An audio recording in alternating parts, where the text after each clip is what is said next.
At my grandmother's 85th birthday, my wife whispered, "Grab your bag. We're leaving." Minutes later, in the car, she locked the doors and trembled. There's something wrong in that house. I called the police. What they found sent my whole family into panic. My wife's fingernails dug into my forearm hard enough to leave marks. "We need to leave," Sarah whispered. "Right now. Don't ask questions. Just grab your coat and walk out." We were standing in my grandmother's living room at her 85th birthday party. 43 people crowded into the house. A massive sheet cake sat on the dining room table, white frosting with pink roses spelling out "Happy 85th Grandma Helen." Everything was completely normal, except Sarah's face was the color of paper. Her hands were shaking. "Sarah? What? Not here." Her voice cracked. "Please, Marcus, trust me." I'd been married to Sarah for 6 years. I'd never seen her look like this. Terrified, panicked, like she'd seen something that broke reality. I grabbed our coats, made excuses to my Aunt Linda about Sarah feeling sick, and walked out into the cold November evening with Sarah's hand locked around mine like a vice. She didn't say anything until we were in the car, until the doors were locked, until she'd pulled away from the curb. Then she just sat there at the first stop sign, gripping the steering wheel, breathing like she'd just run a marathon. "Sarah, what the hell is going on? There's something very wrong in that house." She stared straight ahead. "Your Uncle Richard, your cousin Amber. I heard them talking in the office." My stomach dropped. "Talking about what?" "Your grandmother." She turned to look at me, tears in her eyes. "Marcus, they're drugging her. They're stealing everything. They're destroying her." I'd known my Uncle Richard my entire life. He was my dad's older brother, 58 years old, worked in real estate. He'd been helping take care of Grandma Helen for the past 3 years, ever since Grandpa died. Richard was family. He was the good guy, the one who showed up. "Sarah, that's insane." "I heard them." Her voice was sharp now. "I went looking for a bathroom. The office door was cracked open. I heard Richard's voice say, 'She signs tonight, whether she wants to or not.'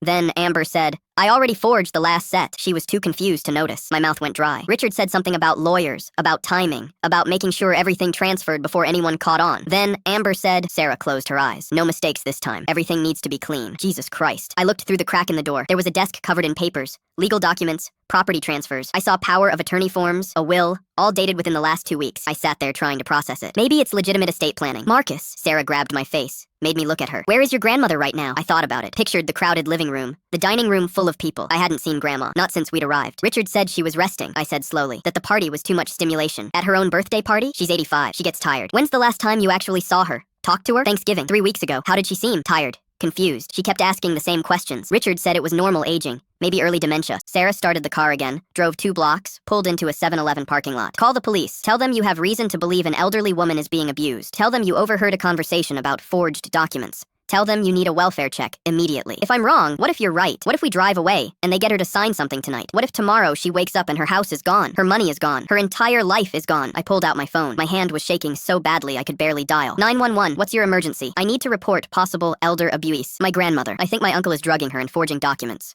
Click here to watch full video.